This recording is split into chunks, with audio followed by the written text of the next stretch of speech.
Madago man panahon mantang maugmang nagkakararigos ang 12 individual sa Sarong River Resort sa Barangay San Antonio, Labo, Camarines Norte. Alagad pirang minuto sa naan naglihis, nakubanan ang mga ini kan biglang naglangkaw ang level kan tubig. Tulos man na nagresponde ang mga opisyal asin residente kan barangay, nganing matabangan ang mga tao na makabalyo sa ibong na parte kan salog.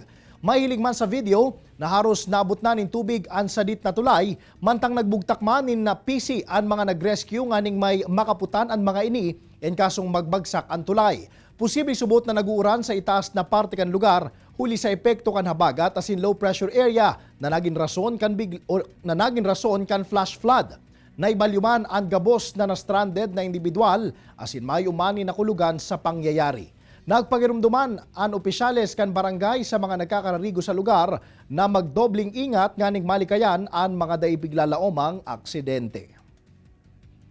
Bali po, ang sinako na lang namin sa mga dumarayo dito na mga naliligo, magmasid din po ng panahon at saka yung pag-iingat po.